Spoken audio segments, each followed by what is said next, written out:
You ask any Muslim, why do you believe in all these rituals, all these laws and beliefs that don't appear in the Quran? You ask them, if you confront them and you ask them, why did you make this your religion? It doesn't appear in the book of Allah. They tell you, are you mad? This is what my sheikh taught me at madrasa. This is what I heard in the mosque on Friday. This can't be wrong. Everyone in the mosque listened and they all accepted it. And then you ask them, so what is the proof that you believe in Abu Huraira?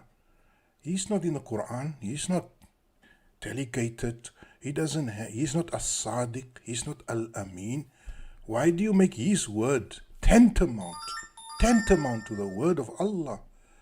Because that is really what is happening. The words of Abu Huraira is treated on a similar level with the words of the Quran as unquestionable truth. And they will tell you, no, but Abu Huraira was a great man. The Prophet touched him, put spit on his eyes, and told him, you will never forget anything again. And they will come up with a fable that Abu Huraira told.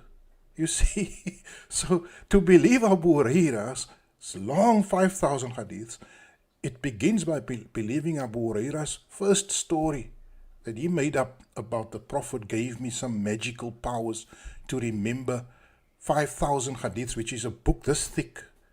You know, if you put 5,000 hadiths together, you'll get a very, very big book. So Abu Huraira was hafiz of 5,000 hadiths of the Prophet in 2 years. Wow. And they believe that. You ask the Muslims, they believe it. They sincerely believe it. But I've got terrible news for you. If you want to join that crowd, I've got the worst news that you can imagine. Because the moment of death is the moment of truth also for all of us. The moment we breathe our last is the moment truth appears in front of us. And then we suffer the worst type of cognitive dissonance, because that cognitive dissonance that we then experience is the pain of remorse. It's the pain of regret. That is what we suffer at the moment of death. And so I beseech you to go to the only source of divine truth, of the divine word, not the sources that were invented after that. You see, there's only one Nabi in relation to the Holy Quran, and that is the Nabi Muhammad alayhi salam. There are no other prophets. When you say that there was wahi, because that is what this, if you ask these scholars, they will tell you that nas or wahi consists of two, the Quran and the Hadith. So they treat the Hadith as nas. And if the Hadith is sahih, it is equivalent to the word of Allah. How can a word of a fallible and possibly criminal person, a person that has never been recognized, be tantamount to the word of a prophet, of Muhammad? And stop telling me that nonsense that the same people that reproduced the Quran reproduced the Hadith. That's a complete lie. And you say it because you have memorized it, but it's not true. The Quran is the product of scribes. Suhufan mutahara. It is pages that have been purely and faithfully reproduced by the hands of scribes. It is been carefully reproduced by reliable scribes.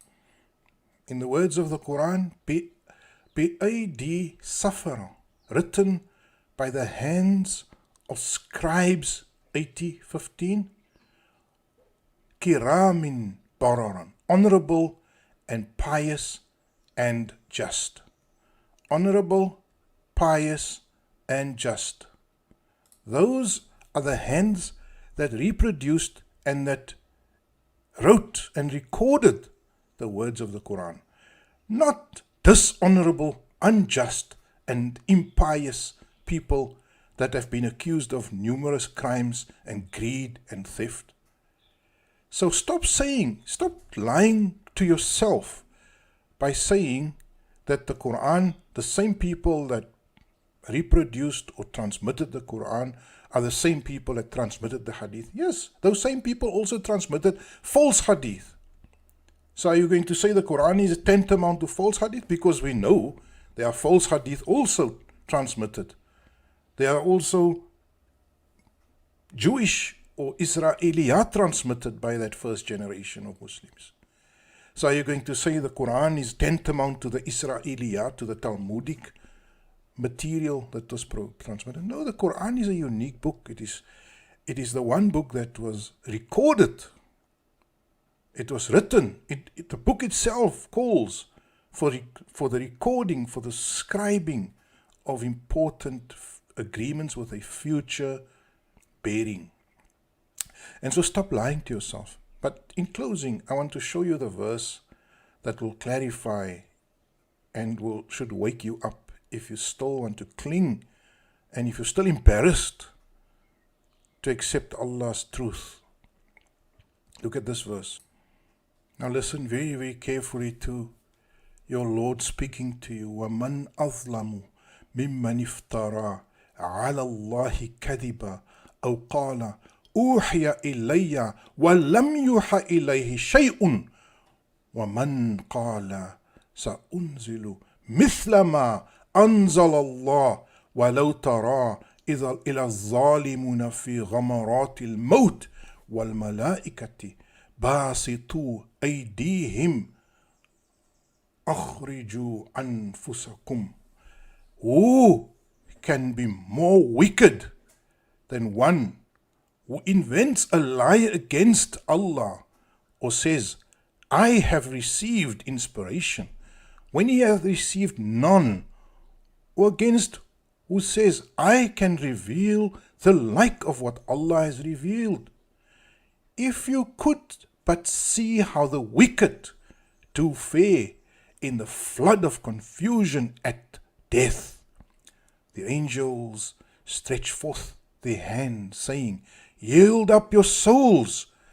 This day shall you receive your reward, a penalty of shame, for that you used to tell lies against Allah and scornfully rejected His ayat.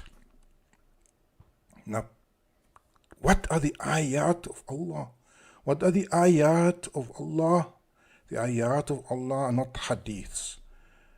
What are the false narrations, the false revelations? It is the thousands and thousands of false stories that you believe. The false stories from Abu Huraira. The false stories from Muawiyah and his government, who tried to besmear and marginalize and defame the real leaders, Imam Ali, Imam Hussein, Imam Hassan. These liars who invented stories. And here you're running around today saying the word of Muawiyah is the same as the word of Allah. The word of Abu Huraira is the same as the word of Allah. You are condemned by this ayat, my dear friend.